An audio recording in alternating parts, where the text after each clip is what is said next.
So ito po yung setting ng, kasi wood screw na natin tong wood screw. Seset natin yung table sa stand niya. So i-align nyo lang po ng paganyan. Pag sinilip nyo, yan, makikita nyo itong mesa naka-align dun sa paa. Yan, and then pagkatapos nyan, yung position naman ng stand, teka, medyo shaky yung camera natin, yan, katulad nyan, kung mapapansin nyo yung threaded stand, medyo naka-align lang dun bagya yung paa. Tapos dito naman pag tinignan nyo rito, yan, ganyan lang ang position nya. Bali ito naka-align dun sa rubber hinge. Yan, pagka ganyan ang position, pwede nyo na nalagyan ng wood screw. Dito, 4 lang yung wood screw nyan. Isa rito, isa doon, tapos magkabila rin doon. Tapos nun, kakabit nyo na lang yung pitman rod. Madali na lang ngayon. So ito ngayon, kakabit naman natin itong pitman rod nya. Ito yung nagdudugtong ng motor papunta rito sa pedal. So kailangan nyo rito ang size 10 na open kasi mahirap pag close.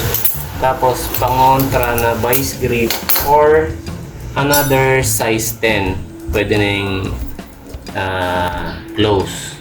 Kailangan merong isang open. Bakit? Kasi dito mahirap ma-access to. Yan, dalawa kasi to dalawang size 10 yan So sisimulan na natin. Ilagyan nyo lang muna to para mahugot nyo pareho. Tapos alisin nyo tong nut. Tapos kabit nyo rito. Ayan, pag ganyan lang ang kabit.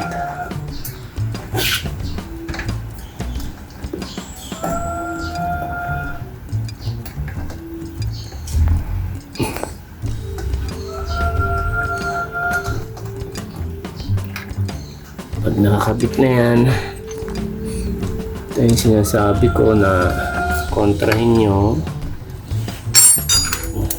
Dapat pala dalawang open,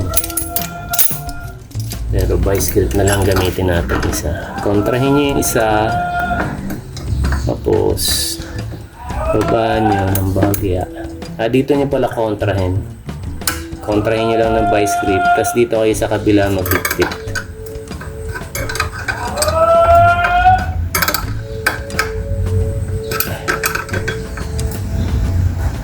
Alala lang po ang higpit. Tulad yan, mahigpit na. Tapos kontrahin nyo rin to.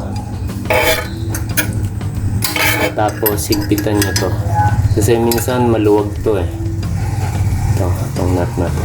Ayan, higpitan nyo. Ito mahigpit naman na.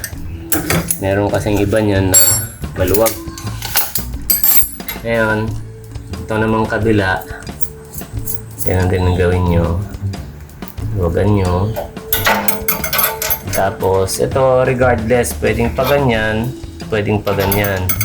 Kasi wala naman ditong babanggaan, kabilaan. Yun, kailangan talaga ito nandito kasi pag sa kabila, babangga siya rito. Ngayon, mas maganda to kung nakaganito para mas align siya rito. Higpitan nyo, kontrahin nyo to ng open. At yung close wrench ang ipanghigpit nyo rito kabilang side.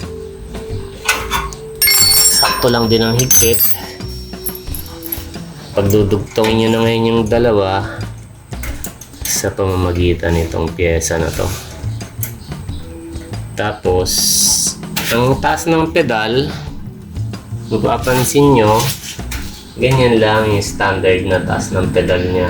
Kasi pwede nyo yan baba or masyadong mataas, nasa sa inyo yon. Pero ang standard kasi ganyan lang. Yan. Tapos dito yon. Pag okay na yan, Yung taas ng pedal nyo, pwede nyo higpitan. Ito, size 10 din to.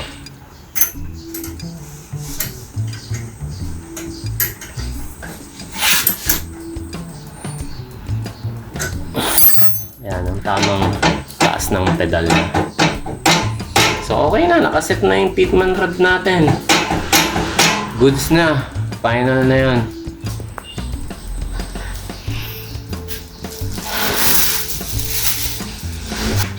Patatahiin naman natin tong high speed para ma-check natin kung okay ba yung tahi niya. Ayan, naka-on na yan.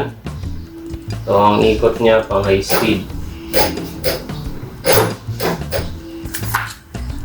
Ang pagbago ng rotation nito ay kung mapapansin niyo, wait lang. Kung mapapansin niyo yung ikot ng LED counterclockwise. Okay? So, kung gusto niyo bumaliktad yung ikot, halimbawa, itong motor na to ay kakabit niyo sa edging, pwede yan. Baliktarin yung ikot, press and hold lang yung isang button. Ayan, bumaliktad na yung ikot niya. So, press mo lang ng mga 3 seconds. Press and hold mo ng 3 seconds. Babaliktad yung ikot. Babaliktad na rin ang ikot ng makina niyan.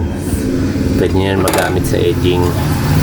Kung gusto nyo ibalik sa dati, ganun lang din. Press and hold lang din. 3 seconds. Ayan, okay na. Ngayon, yung speed naman, kung nababagalan kayo o nabibilisan kayo, press nyo lang yung positive or yung negative, alin dyan, lalabas yung speed nya. Yung 30, ibig sabihin yan, 3,000 RPM. So, pag dinagdagan nyo yan, pindot lang kayo ng pindot sa positive, yan sa 3,400 RPM. Ang maximum nya, 4,500 RPM. So, sobrang bilis na nun. Ngayon, kung gusto nyo pababaan, halimbawa, nag-start pa lang kayo manahe, or gusto nyo smooth lang ang tahi nyo, or sensitive yung tela nyo, pwede nyo ibaba hanggang 2. Bali 200 RPM, sobrang bagal na nun. Yun natin ang takbo niya. Kaya ganyan lang ang takbo niya. Maganda yan sa mga leather, pag leather yung tahi niya. Yan, para hindi magpatid ng sinulid. And syempre, kung gusto nyo yung hindi naman masyadong mabilis, hindi rin masyadong mabagal, siguro tama na yung 2,400 RPM. Yan. Pero since na ito, standard lang natin siya kasi high speed ito, standard lang natin siya sa 3,000 RPM tulad ng kanina. Yan. Ganyan lang. Yan ang mga adjustment dyan sa motor. Wala nang iba. Ang maintenance naman dyan, yung nakita nyo yun, may fan kasi yun dun sa loob. Aalisan nyo lang yan ng agyo. Yun lang. Wala nang iba. Ito, check nyo kung kumain ng sinulid. Napaka-common naman nun. Alisin nyo. Tapos, dito, syempre, ito may grasa naman to eh. Pero sabihin natin, tumagal na siya ng 20 years. Baka tuyo na yung grasa. Patakan nyo lang ng oil na malapot. Ganon din dito. Ayan.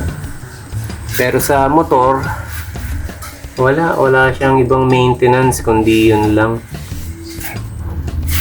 Siyempre, pagpagan nyo lang ng dumi. Kumbaga, pagpagin nyo yung dumi, yun lang, check nyo kung may kinain na sinulid. Bukod doon, wala na siyang ibang maintenance. Wala na siyang mga clutch lining, wala na siyang brake lining, wala siyang bearing na iintindihin mo pa kung umingay na. Tapos wala siyang capacitor na iintindihin mo pa kung kailangan mo muna maghintay ng 5 seconds bago mo after mong i-switch on. Dito hindi na uso yon. Basta pag switch on mo, yun, apa ka na. Okay na yun. So, yun ang kagandahan ng servo motor. Ay, yung gusto mag-upgrade ng servo motor, PM lang kayo sa akin. Tulungan ko kayo paano. Kasi iba-ibang klase rin ng servo motor. Meron akong isasuggest sa inyo na para dun sa pangangailangan nyo. Okay!